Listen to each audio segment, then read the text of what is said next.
10ാം ക്ലാസ്സിൽ extra class നടന്നിട്ട് വീട്ടിലേക്ക് ഓടിച്ചെല്ലുക ചായ കുടിക്കാൻ. ഓടിച്ചെല്ലുമ്പോൾ കാണുന്ന കാഴ്ച, ഈ ഉപ്പയായ ഈ മനുഷ്യൻ മുഷ്ടി ചുരുട്ടി കൈ ചുരുട്ടി ഉമ്മയുടെ മുഖത്തേക്ക് ഇങ്ങനെ ഇടിക്കാൻ വേണ്ടി കൈ ചുരുട്ടി നിൽക്കുകയാണ്. ഈ ഉമ്മ തലയുടെ പുറകുവശം പൊട്ടിയിട്ട് ചോര ഒഴുകി ഭിത്തിയോട് പെടഞ്ഞ് താഴേക്ക് ഊർന്ന് വീഴുകയാണ്. ഇവൻ പെട്ടെന്ന് ബഹളമുണ്ടാക്കി. അയൽക്കാരോടി വന്നു ഈ ഉമ്മയെ ഹോസ്പിറ്റലിലാക്കി. ആ കുട്ടി പറയുന്നത്, കൈയില്ലാത്തവൻ കൈ വാടകയ്ക്ക് എടുത്തിട്ട് എൻ്റെ ഉമ്മയെ അടിക്കും, അമ്മാതിരി നാക്കുള്ള ഒരു ഉമ്മ, അത്ര നാക്കിന് സാമർഥ്യമുള്ള ഒരു ഉമ്മയാണ് എൻ്റെ ഉമ്മ. ക്ഷമയുടെ നെല്ലിപ്പലക കാണുന്ന ഒരു ഉപ്പ, പക്ഷേ നെല്ലിപ്പലക കണ്ടു കഴിഞ്ഞാൽ പിന്നെ രക്തം കണ്ടേ എൻ്റെ ഉപ്പ അടങ്ങത്തുള്ളൂ. സ്വന്തം മകൻ ഉപ്പയ്ക്കും ഉമ്മയ്ക്കും കൊടുത്ത സർട്ടിഫിക്കറ്റാണ് ഞാൻ നിങ്ങളോട് പറഞ്ഞത്. കൈയില്ലാത്തവൻ കൈ വാടകയ്ക്കെടുത്ത് എൻ്റെ ഉമ്മയുടെ കരണക്കുറ്റിക്ക് അടിക്കുക, അമ്മാതിരി നാക്കിന് സാമർഥ്യമാണ് എൻ്റെ ഉമ്മയ്ക്ക്. സഹി കേട്ട രക്തം കണ്ടേ എൻ്റെ ഉപ്പ അടങ്ങുള്ളൂ, അമ്മാതിരി പ്രശ്നക്കാരിയാണ് എൻ്റെ ഉപ്പ. അങ്ങനെ 10ാം ക്ലാസ്സിൽ പരീക്ഷയിൽ അവൻ തോറ്റു. പരീക്ഷ എഴുതി അവൻ ജയിച്ചു. അങ്ങനെ +1 ഒരു സമാധാനവുമില്ല. എന്നും അടിയും വഴക്കും മാത്രം തുടർന്നു പോവുകയാണ്. വഴക്കും ബഹളവും മാത്രം തുടർന്നു പോവുകയാണ്. അതിൻ്റെ ഇടയ്ക്ക് ഇവൻ ഈ കുട്ടി തൻ്റെ ക്ലാസ്സിലിരിക്കുന്ന മറ്റേ കൂട്ടുകാരനോട് പറഞ്ഞു, എടാ എനിക്ക് ഒരു ഉറക്കവും ഇല്ലടാ, വീട്ടിലൊരു സ്വസ്ഥതയില്ല, പാപ്പായും ഉമ്മായും കൂടെ ഭയങ്കര വഴക്കടാ, എനിക്കൊരു സമാധാനമില്ല. അപ്പോൾ ഈ കൂട്ടുകാരൻ പറഞ്ഞു, നീ ഒരു കാര്യം ചെയ്യും, വൈകുന്നേരം ഞങ്ങൾ കണ്ടെത്തി ക്രിക്കറ്റ് കളിക്കുന്നുണ്ട്, നീ അവിടോട്ട് വാ. ഈ കൂട്ടുകാരൻ പറഞ്ഞതനുസരിച്ച് ഈ കുട്ടി കണ്ടത്തിൽ പോയി. ബാറ്റുമായിട്ട് കൂട്ടുകാരെല്ലാം കളിക്കുന്ന ആ സ്ഥലത്തെത്തിയപ്പോൾ കണ്ടത്തിൻ്റെ വരമ്പിൽ ഈ കൂട്ടുകാരൻ ഇരിപ്പുണ്ട്. ഇവൻ അവൻ്റെ കൂടെ പോയി ആ വരമ്പിലിരുന്നു. കളി കണ്ടു രണ്ടുപേരും കൂടെ. കളിയെല്ലാം കഴിഞ്ഞപ്പോൾ ഈ കൂട്ടുകാരൻ ഒരു ചെറിയ പൊതിയെടുത്തിട്ട് ഇവൻ്റെ കയ്യിൽ കൊടുത്തിട്ട് പറഞ്ഞു, ഇതിനകത്തൊരു ഗുളിക ഇരിപ്പുണ്ട്, നീ രാത്രി കിടക്കാൻ നേരം ഈ ഗുളിക എടുത്ത് ചുണ്ടിനകത്ത് വെച്ചിട്ട് കിടന്നാൽ മതി, സുഖമായിട്ട് ഉറങ്ങാൻ പറ്റുമെന്ന് പറഞ്ഞു. ഈ കൂട്ടുകാരൻ പറഞ്ഞതുപോലെ ഇവൻ അനുസരിച്ചു. കൂട്ടുകാരൻ പറഞ്ഞത് സത്യമായിരുന്നു. ആ ചുണ്ടിൽ ആ മരുന്നെടുത്ത് വെച്ചിട്ട് അവൻ കിടന്നു. അവൻ സുഖമായി ഉറങ്ങി. അപ്പുറത്ത് വാപ്പയും ഉമ്മയും തമ്മിൽ നടക്കുന്ന ഒരു വഴക്കും അവൻ അറിഞ്ഞില്ല, സുഖമായിട്ട് ഉറങ്ങി. പിറ്റേ ദിവസം വീണ്ടും സ്കൂളിൽ ചെന്നു. വൈകുന്നേരമായപ്പോൾ കൂട്ടുകാരൻ തിരക്കി വയലിലെത്തി. കൂട്ടുകാരൻ ക്യാപ്സ്യൂളെടുത്ത് കയ്യിൽ കൊടുത്തു. രാത്രിയിൽ ഇവനത് ചുണ്ടിൽ തിരുകി കിടന്നുറങ്ങി.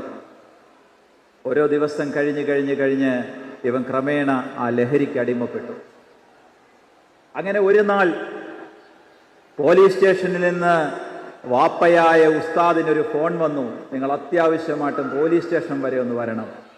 ഉപ്പ സ്റ്റേഷനിലെത്തി. SI ഇയാളെ കണ്ടപാടെ ചോദിച്ചു, നാണമില്ലേടൂ വാപ്പയാന്നും പറഞ്ഞ് നടക്കാൻ? ഉടനെ ചോദിച്ചു, എന്ത് പ്രശ്നം? ഉടനെ ഈ SI പറഞ്ഞു, നിങ്ങളുടെ മകൻ ഒരു മോഷണം ചെയ്തു, അതിന് നിങ്ങളുടെ മോനെ പിടിച്ചുകൊണ്ട് വന്നത്.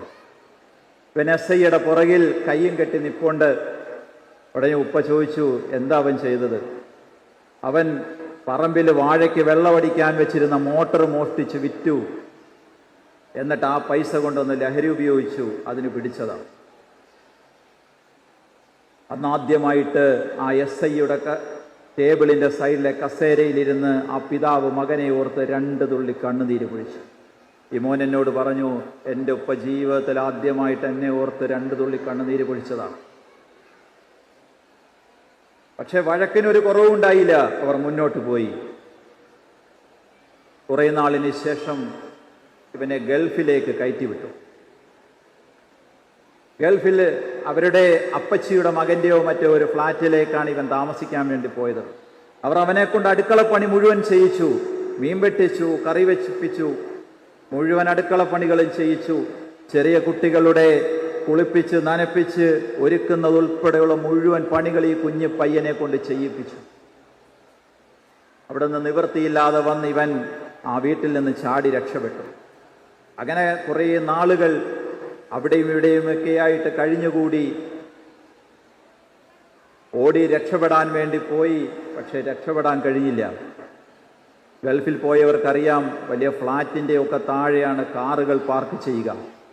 ഈ കുട്ടി ഈ കാറിൻ്റെ അടിയിൽ ഞോഴ്ന്ന് അതിൻ്റെ അടിയിൽ കിടന്നു. ഒരു ദിവസം സെക്യൂരിറ്റി ഇവനെ കണ്ടു. ഈ തളർന്നു കിടക്കുന്ന പയ്യനെ ഒരു വലിയ കമ്പ് കൊണ്ട് കുത്തിക്കോരി വെളിയിലേക്ക് എറിഞ്ഞു. പുറത്ത് കൂട്ടിയിട്ടിരുന്ന മണൽക്കൂനയുടെ പുറത്ത് ഈ മോൻ വന്ന് അവിടെ വീണു, തളർന്ന് കിടക്കുകയാ. കുറേ സമയം കഴിഞ്ഞപ്പോൾ ഒരു പെൺകുട്ടി അവർ വന്നിട്ട് ഇവനോട് ചോദിച്ചു, മോനെ, നീ ഞങ്ങളുടെ ബേക്കറിയിൽ സാധനം വാങ്ങിക്കാൻ വന്ന മോനല്ലേ, എന്താ ഇങ്ങനെ കിടക്കുന്നത്? അപ്പോൾ പറഞ്ഞു, ഇത്താ ഒന്നും കഴിച്ചില്ല, ഭക്ഷണം കഴിച്ചിട്ടില്ല ഇത്താ. അവരവൻ്റെ ബാഗ് എടുത്തു, അവനെ കൂട്ടി വീട്ടിലേക്ക് കൊണ്ടുപോയി.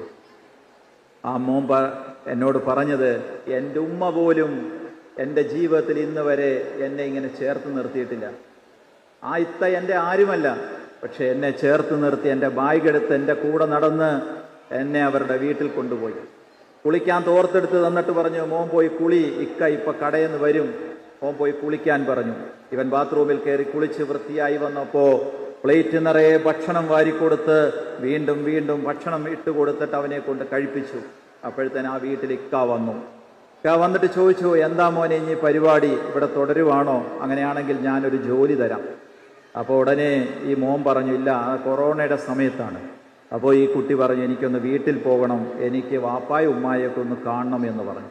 ആ ടിക്കറ്റ് എടുത്തിട്ട് ഈ പയ്യൻ ഗൾഫിൽ നിന്ന് വന്നു. തിരുവനന്തപുരം എയർപോർട്ടിൽ വന്നിട്ട് ഒരു ബാഗും എടുത്ത് തലയിൽ വെച്ചുകൊണ്ട് നടന്ന് വീട്ടിലേക്ക് വരുന്ന ആ മോനോട് സിറ്റൗട്ടിൽ നിൽക്കുന്ന ഉപ്പയുടെ ആദ്യത്തെ ചോദ്യം ഇതായിരുന്നു, പിടിച്ചു നിന്നൂടായിരുന്നോടാ, എന്തിനാ കയറി വന്നത്?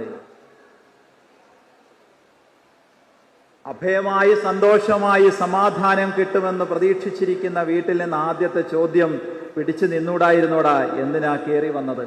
അവൻ വീണ്ടും തകർന്നുപോയി. വീണ്ടും പഴയ കൂട്ടുകാരനെ തിരക്കി ഇറങ്ങി. ആ ലഹരിയുടെ മരുന്നും അന്വേഷിച്ച് അവൻ വീണ്ടും ആ പഴയ കൂട്ടുകാരനെയും തിരങ്ങിയിറങ്ങി ഒരിറ്റ് സമാധാനം കിട്ടാൻ. എന്നെ കേൾക്കുന്ന നിങ്ങൾ പറയണം, ഇതിലാർക്കാണ് ചികിത്സ വേണ്ടത്? ഇതിനാർക്കാണ് ചികിത്സ വേണ്ടത്? എന്നിട്ട് അവൻ പഴയൊരു ഫേസ്ബുക്ക് പോസ്റ്റ് എടുത്ത് സ്ക്രോൾ ചെയ്തിട്ട് എന്നെ കാണിച്ചിട്ട് പറഞ്ഞു, ഞാൻ ചോദിച്ചത് എന്താ നീ എഴുതിയിരിക്കുന്നത്? അവൻ എഴുതിയിരിക്കുന്നത് ഇതായിരുന്നു, ഓ പോസിറ്റീവ് കിഡ്നി വിൽക്കാനുണ്ട് എന്ന്. കുറേ വർഷം മുമ്പ് അവനിട്ട ഒരു പരസ്യമാണ്, ഓ പോസിറ്റീവ് കിഡ്നി വിൽക്കാനുണ്ട്. ഞാൻ ചോദിച്ചു, എന്താ മോനെ ഇത്? അവൻ പറഞ്ഞു, എൻ്റെ അനിയത്തി മോള്, എനിക്ക് 2 പെങ്ങന്മാരാ, അവൾ നന്നായിട്ട് പഠിക്കും, എൻ്റെ കൂട്ടല്ല, നന്നായിട്ട് പഠിക്കും, അവളെ എങ്ങനെയും ഡോക്ടറാക്കണം. എൻ്റെ വാപ്പയും ഉമ്മയും ചെയ്യുമെന്ന് എനിക്കൊരു പ്രതീക്ഷയില്ല, എൻ്റെ കിഡ്നി വിറ്റിട്ടായാലും അവളെ എനിക്ക് ഡോക്ടറാക്കണം എന്നാഗ്രഹിക്കുന്ന ഒരു മോൻ.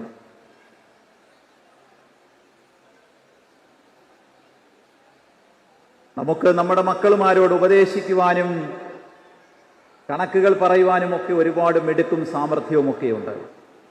പക്ഷേ നമ്മളുള്ള വീട് അവർക്ക് എത്ര സമാധാനമാണ് എന്ന് ആലോചിക്കുവാനും കൂടി ഈ കുടുംബ സംഗമങ്ങളുടെ സദസ്സുകൾ നിങ്ങൾ പ്രയോജനപ്പെടുത്തണം.